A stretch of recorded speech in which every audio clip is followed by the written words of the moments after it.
every Bible question you have answered moves you one step closer to the fullness of God's will for your life. So what are you waiting for? Get the answers you need for a fuller, richer, more confident life. You're listening to Bible Answers Live.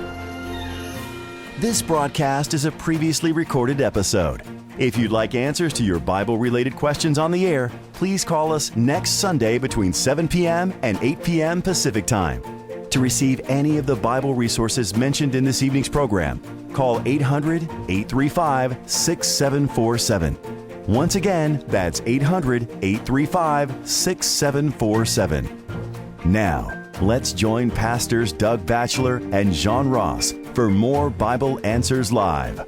Welcome back, listening friends, to Bible Answers Live. And if you've joined us recently, this is a live international interactive Bible study where you can call in with your Bible questions. One more time, the number to the studio, if you are going to call in with a question, is 800-GOD-SAYS.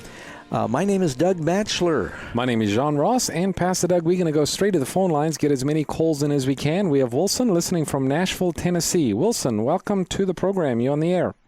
Okay, thank you. My question was in the book of Isaiah 65, verses 17 and also 20, where it's speaking of a new earth being created and new heaven. But when you go to verses 20, it speaks of an old man that has not filled his days, for the child shall die 100 years. So my question was, in the new earth, will people still be dying?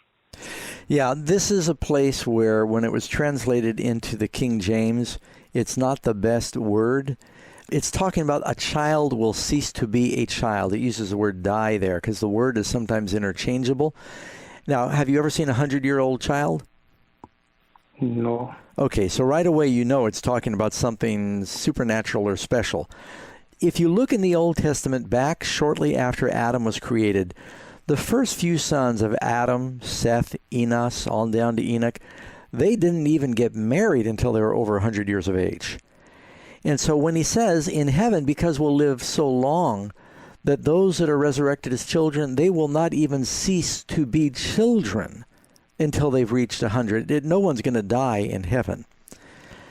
And there will not be an old man that has not fulfilled his days. Sometimes a person dies young and their lives are incomplete.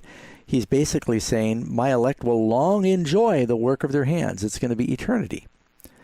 So Isaiah is also using poetic language here. He's probably the richest poet next to the Psalms in the Old Testament. You still there? Yeah, I'm still there. Yeah. So, you have anything you want to add to that, Pastor Ross? No, absolutely. I mean, they're telling us that children will probably grow a little slower in heaven, but childhood would finally come to an end. Yeah.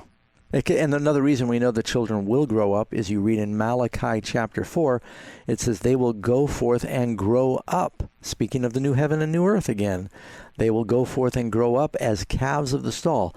I mean, they'll just be free in the fields, nothing to fear. There will be children in heaven. There are no children dying. The word die here should really be the child will not cease to be a child even until it's 100, because we have eternity to live. Okay, thank you. All right. Hey, thank you. Good question. Next caller,